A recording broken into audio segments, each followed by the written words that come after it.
Have you ever just stopped and thought about how incredible it is that we can understand each other?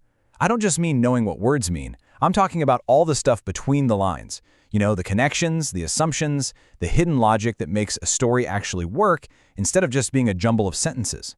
Well, today, we're going to crack open that very code, the secret language that AI is desperately trying to learn so it can understand us as well as we understand each other. Okay, just look at these two super simple sentences. Abibe was sleepy. He went to the coffee shop. We get it instantly, right? Our brains just fill in the gaps. We know he is Abibe, and we've already figured out why he's going to the coffee shop. It's totally automatic for us. But for a computer, this is a serious puzzle. And that's the big question we're tackling. How do we teach a machine to solve this? How do we take all those invisible, logical leaps our brains make in a split second and make them something an algorithm can actually understand? It's kind of like being a detective, searching for clues hidden in the very structure of our language. All right, so where do we even begin to teach a machine to think like a detective? Well, we start with the first set of clues, the ways that individual sentences basically hold hands to create meaning. First up, we have something called cohesion. Now, you can think of this as the visible glue in our language. It's the obvious stuff, the signposts like and, but, or even just punctuation and keeping your verb tenses straight. These are the grammatical nuts and bolts that physically tie sentences together. But this is where it gets really cool. The second clue is coherence. This isn't the visible glue, it's the invisible logic. It's that feeling you get when a text just hangs together, when it makes sense because the ideas are connected in a logical way, like cause and effect. It's the difference between a real story and just a random list of facts. And check this out. This shows the power of coherence perfectly. Abe was sleepy. He went to the coffee shop. Simple. That's a result. The sleepiness caused the coffee shop visit.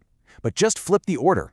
Abe went to the coffee shop. He was sleepy. And boom, the whole meaning changes. Now it's an explanation.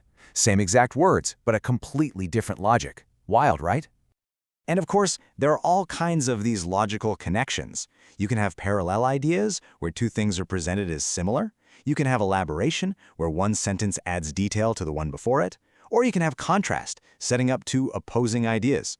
For a machine to really get what it's reading, it has to be able to spot these patterns. Okay, so we've seen how sentences link up one by one. But that's not the whole story, is it? True understanding means you have to see the big picture, the entire structure of an argument or a narrative. So let's look at something a bit more complicated. A computer can read every single word here, sure. But how on earth does it figure out the point? What's the main claim, and what's just the supporting evidence? It needs a way to map out the whole argument. To do this, AI uses a framework that's all about rhetorical structure. It learns to see the text not just as words, but as an architecture. First, it has to find the nucleus. That's the core claim, the main idea. Then it identifies the satellites, all the little pieces of information that support, justify, or explain that main idea. By mapping out these relationships, it basically creates a blueprint of the entire argument. All right, let's move on to our final clue. And trust me, this one is a big deal. It's all about keeping track of who's who and what's what as a story goes on. Because if you can't do this, you're going to be completely lost. So the first concept here is anaphora. I know, it's a fancy word, but it's for a really simple idea we use all the time.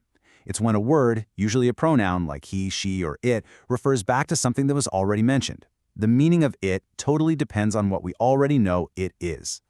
And right alongside that, you have co-reference. This is a bit broader. It's when two or more totally different phrases point to the exact same person, place, or thing in the real world. Think about it. The CEO, Ms. Smith, and she could all be referring to the exact same person. Co-reference is all about tracking those real-world things. And this slide really nails the difference. In that first example, the word it refers back to a bus, so that's an anaphora. And since they both mean the same thing, they're also co-referential. Easy enough. But in the second one, his vessel points to the same thing as the frigate, so they are co-referential. But his vessel isn't a simple pronoun depending on the frigate for its meaning. It's a really subtle, but for an AI, a totally crucial distinction to learn. So how does an AI even begin to figure this out?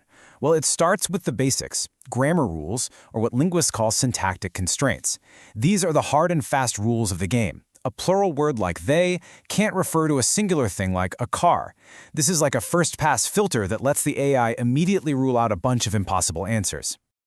But grammar alone isn't enough, right? The next, and maybe most important step, is applying real-world knowledge, or semantic constraints. In this sentence, we know it is the wine because, well, you drink wine, you don't drink stones. This requires the AI to have some kind of model of the world, basically a database of common sense. So let's bring this all together.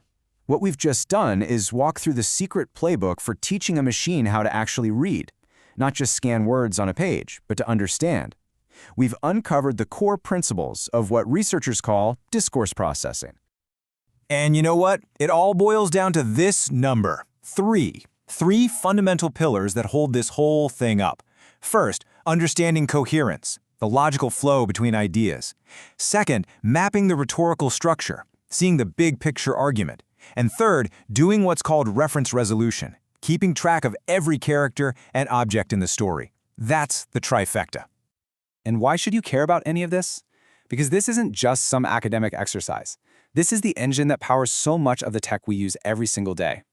We're talking automatic text summarization, way better machine translation, and all those AI assistants on our phones and in our homes that are slowly but surely getting better at actually understanding what we want. This is the foundation of modern AI. And that brings us to one last big question to leave you with. As we get better and better at teaching machines to read between the lines, to understand our arguments, our intentions, our stories, what will they ultimately learn about us, about the way we think and the way we see the world? Now that is something worth thinking about. Thanks for joining me.